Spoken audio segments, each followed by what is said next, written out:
ಹಾವೇರಿ ಜಿಲ್ಲಾ ಶಿಗ್ಗಾಂವಿ ತಾಲೂಕಾ ಆಡಳಿತ, ತಾಲೂಕಾ ಪಂಚಾಯತ್, ಪುರಸಭೆ ಮತ್ತು ಹಿಂದುಳಿದ ವರ್ಗಗಳ ಕಲ್ಯಾಣ ಇಲಾಖೆ ಶಿಗ್ಗಾಂವ ಇವರ ಸಂಯುಕ್ತಾಶ್ರಯದಲ್ಲಿ ಮೌನ ಕ್ರಾಂತಿ ಹರಿಕಾರ ಪ್ರಗತಿಪರ ಸಾಧನೆಗಳ ಸರದಾರ ಧೀಮಂತ ನಾಯಕ ಹಾಗೂ ಮಾಜಿ ಮುಖ್ಯಮಂತ್ರಿಗಳು ಡಿ. ದೇವರಾಜು ಅರಸು ಅವರ 110ನೇ ಜನ್ಮ ದಿನಾಚರಣೆ 20/8/2025 ಬುಧವಾರ 10:30ಕ್ಕೆ ಡಾಕ್ಟರ್ ಬಿ.ಆರ್. ಅಂಬೇಡ್ಕರ್ ಸರ್ಕಾರಿ ಕಚೇರಿಗಳ ಶಿಗ್ಗಾಂವದಲ್ಲಿ ನೆರವೇರಿತು. ದಾದಾ ಬಾಬಾ ಸಾಹೇಬ್ ಅಂಬೇಡ್ಕರ್ ಅವರ ಪ್ರತಿಭೆಗೆ ಹಾರ ಹಾಕುವ ಮುಖಾಂತರ ಕಾರ್ಯಕ್ರಮ ಪ್ರಾರಂಭವಾಯಿತು. ಡಿ. ದೇವರಾಜ್ ಅವರ ಭಾವಚಿತ್ರಕ್ಕೆ ಪುಷ್ಪಾರ್ಚನೆ ಮಾಡಿದರು. ತಾಲೂಕಾ ದಂಡಾಧಿಕಾರಿಗಳು, ಅಧಿಕಾರಿಗಳು, ವಿವಿಧ ಸಂಘ ಸಂಸ್ಥೆಗಳ ಪದಾಧಿಕಾರಿಗಳು ಹಸಿರು ಸಸಿಗೆ ನೀರು ಹಾಕುವ ಮುಖಾಂತರ ಕಾರ್ಯಕ್ರಮ ಉದ್ಘಾಟಿಸಿದರು. ತಾಲೂಕು ಮಟ್ಟದ ಗ್ಯಾರಂಟಿ ಯೋಜನೆಗಳ ಸಮಿತಿ ಅಧ್ಯಕ್ಷರು ಶೇಖಪ್ಪ ಮನಕಟ್ಟಿ ಮಾತನಾಡಿದರು. ಶ್ರೀ ರಂಭಾಪುರಿ ಪಿಯು ಕಾಲೇಜಿನ ಶ್ರೀ ಶಿವಪ್ರಕಾಶ್ ಬಾಳೆಗಾರ ಉಪನ್ಯಾಸ ಮಾಡಿದರು. ತಾಲೂಕು ದಂಡಾಧಿಕಾರಿಗಳಾದಂತಹ ಯಲ್ಲಪ್ಪ ಗೋಣಿನವರ್ ಮಾತನಾಡಿದರು. ತಾಲೂಕು ಪಂಚಾಯಿತಿ ಕಾರ್ಯನಿರ್ವಾಹಕ ಅಧಿಕಾರಿ ಮಂಜುನಾಥ್ ಎಸ್ ಸಳಂಕಿ ಮಾತನಾಡಿದರು. ಪ್ರಾಸ್ತಾವಿಕವಾಗಿ ಹಿಂದೂಧರ್ ಮುತ್ತಾಳಿ ಮಾತನಾಡಿದರು. ಕಾರ್ಯಕ್ರಮದಲ್ಲಿ ಅರುಣ್ ಕುಮಾರ್ ಹುಡೇದಗೌಡ್ರು, ಮಲ್ಲೇಶಪ್ಪ ಹರ್ಜಾನ್, ಫಕೀರಪ್ಪ ಕುಂದೂರು, ಗುಡ್ಡಪ್ಪ ಜಲ್ದಿ, ಕಾಳಪ್ಪ ಬಡಿಗೇರ್, ಮಲ್ಲಿಕಾರ್ಜುನ್ ಹಡಪದ, ಮುತ್ತಪ್ಪ ಗುಡಿಗೇರಿ, ಬಸವರಾಜ ಕುನ್ನೂರ್, ಇಲಾಖೆಯ ಎಲ್ಲ ಸಿಬ್ಬಂದಿಗಳು, ಪತ್ರಿಕಾ ಮಾಧ್ಯಮದವರು ಕಾರ್ಯಕ್ರಮದಲ್ಲಿ ಭಾಗಿಯಾಗಿದ್ದರು. ಪ್ರತಿಭಾವಂತ ವಿದ್ಯಾರ್ಥಿಗಳಿಗೆ ಸನ್ಮಾನಿಸಲಾಯಿತು. ಬೇಡ್ಕೊಳ್ಳಕ್ಕೆ ಇಷ್ಟಪಡ್ತೀನಿ. ಇಲ್ಲಿ ದೇವರಾಜ ಅವರ ಜಯಂತಿಯನ್ನ ನಾವು ಆಚರಿಸಬೇಕಾದ್ರೆ ಯಾಕೆ ಇಷ್ಟು ಸಂಭ್ರಮ ಇದೆ ಅಂತಂದ್ರೆ, ನಮ್ಮ ಬದುಕಿಗೆ ಉಸಿರು ಕೊಟ್ಟಂತವರು ದೇವರಾಜ ಅವರು. ಅದು ಹೇಗೆ ಸರ್? ದೇವರಾಜ ಅವರು ಮಾಡಿದಂತಹ ಯೋಜನೆಗಳು, ಅವರು ಕೈಗೊಂಡಂತಹ ಕಾರ್ಯಗಳೇ ಇದಕ್ಕೆ ಸಾಕ್ಷಿಯಾಗಿವೆ. ನಾನು ತುಂಬಾ ದೇವರಾಜ ಅವ್ರ ಬಗ್ಗೆ ಡಿಟೇಲ್ ಹೇಳಲಿಕ್ಕೆ ಹೋಗಲ್ಲ, ಯಾಕಂದ್ರೆ ಉಪನ್ಯಾಸಕರು ಆ ದೇವರಾಜ ಅವ್ರ ಬಗ್ಗೆ ಹೇಳ್ತಾರೆ. ಒಂದು 2-3 ವಿಷಯಗಳನ್ನ ಮಾತ್ರ ಹೇಳ್ತೇವೆ. ದೇವರಾಜ ಅವರು ಎಷ್ಟು ಸೂಕ್ಷ್ಮಮತಿಗಳಾಗಿದ್ರಪ್ಪ ಅಂತಂದ್ರೆ, ಹಿಂದೆ ಜಮೀನ್ದಾರಿ ಪದ್ಧತಿ, ಬಹಳಷ್ಟು ಮಂದಿ ಕಡೆ ಜಮೀನುಗಳಿರಲಿಲ್ಲ. ಕೆಲವು ಮಂದಿ ಹತ್ರ ಜಮೀನುಗಳಿತ್ತು. ಜಮೀನುಗಳು ಇದ್ದಂಥವ್ರು ಜಮೀನಿಗೆ ಹೋಗಿ ಊತಿರ್ಲಿಲ್ಲ, ಬಿತ್ತಿರ್ಲಿಲ್ಲ, ಬೆಳೀತಿರ್ಲಿಲ್ಲ.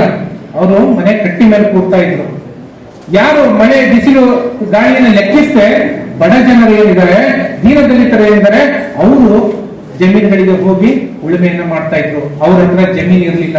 ಅವರು ಉಳುಮೆ ಮಾಡಿಕೊಟ್ಟಾಗ ಮಾತ್ರ ಇದ ಭಾಗಕ್ಕೆ ಅನ್ನ ಸಿಗ್ತಾ ಇತ್ತು.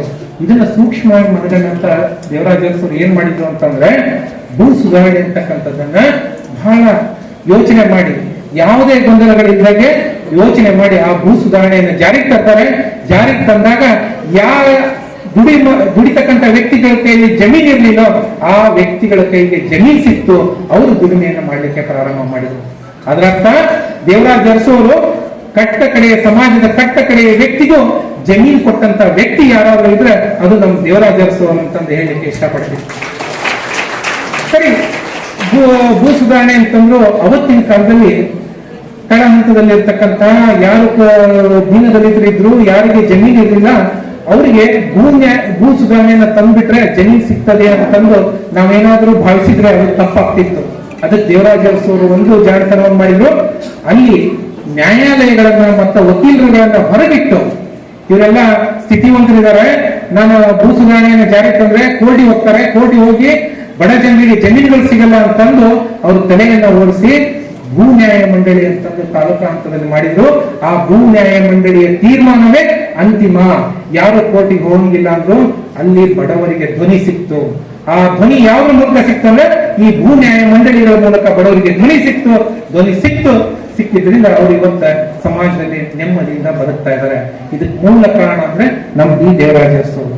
ಹೀಗೆ ಇನ್ನೊಂದು ಬಹಳ ಅತಿ ಮುಖ್ಯವಾಗಿ ನಾವೆಲ್ಲ ಕೂತಿದ್ದೀವಿ, ಎಲ್ಲ ಅಧಿಕಾರಿಗಳಿರ್ಬೋದು, ಸಮಾಜದಲ್ಲಿ ವಿವಿಧ ಸ್ತರಗಳಲ್ಲಿ ಇರ್ಬೋದು, ಇವತ್ತು ಏನಾದ್ರೂ ಮೇಲ್ ಬಂದಿದ್ದಾರೆ ಅಂದ್ರೆ ನೀವು ಸಹ ವಿದ್ಯಾರ್ಥಿಗಳು ಸಹ ಇವತ್ತು ಏನಾದ್ರು ನೌಕರಿಯಲ್ಲಿರ್ಬೋದು, ಕಲೀಲಿಕ್ಕಾದ್ರೂ ಏನಾದ್ರೂ ಸೌಲಭ್ಯವನ್ನು ಪಡೆದಿದ್ದೀವಿ ಅಂದ್ರೆ ದೇವರಾಜ ಅರಸು ಅವರು 1975ರಲ್ಲಿ ಜಾರಿಗೆ ತಂದಂತಹ LG ಹಾವನೂರ್ ಅವರ ಹಿಂದುಳಿದ ವರ್ಗಗಳ ಆಯೋಗ.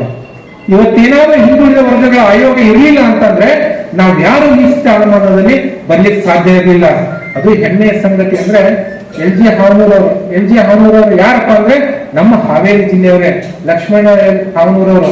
ಅವರು ಯಾಕೆ ಅವ್ರನ್ನ ಆ ಆಯೋಗದ ಅಧ್ಯಕ್ಷರು ಮಾಡಿದ್ರು ಅಂದ್ರೆ, ಕೋರ್ಟಲ್ಲಿ ಅವರು ಚಾಣಾಕ್ಷವಾಗಿ ವಾದ ಮಾಡ್ತಕ್ಕಂಥದ್ದನ್ನ, ಅತ್ಯಂತ ಪರಿಣಿತ ಲಾಯರ್ ಅಂತಕ್ಕಂಥದ್ದನ್ನ ದೇವರಾಜ ಅರಸು ಅವರು ಮನಗಂಡು, ಇವರೇ ಈ ಒಂದು ಆಯೋಗಕ್ಕೆ ಸೂಕ್ತ ವ್ಯಕ್ತಿ ಅಂತ ಮನಗಂಡು ಅವರನ್ನ ಆ ಆಯೋಗದ ಅಧ್ಯಕ್ಷರನ್ನಾಗಿ ಮಾಡಿ, ಬಹಳಷ್ಟು ವಿರೋಧಗಳಿದ್ರು ಸಹ ಅಂಜದೆ ಅಳುಕದೆ ಯಾವುದೇ ಮುಲಾಜಿಗೆ ಒಳಗಾಗದೆ ದೇವರಾಜ ಅರಸು ಅವರು LG ಹಾವನೂರ್ ಅವರ ನೇತೃತ್ವದಲ್ಲಿ ಹಿಂದುಳಿದ ವರ್ಗಗಳ ಆಯೋಗವನ್ನು ರಚನೆ ಮಾಡಿ ಅದನ್ನ ಯಥಾವತ್ತಾಗಿ ಆ ಆಯೋಗದಲ್ಲಿ ಶಿಫಾರಸು ಮಾಡಿದಂತ ಅಂಶಗಳನ್ನ ಯಥಾವತ್ತಾಗಿ ಜಾರಿಗೆ ತಂದಿದ್ದು ಯಾರಪ್ಪ ಅಂದ್ರೆ ದೇವರಾಜ ಅರಸು ಅವರು.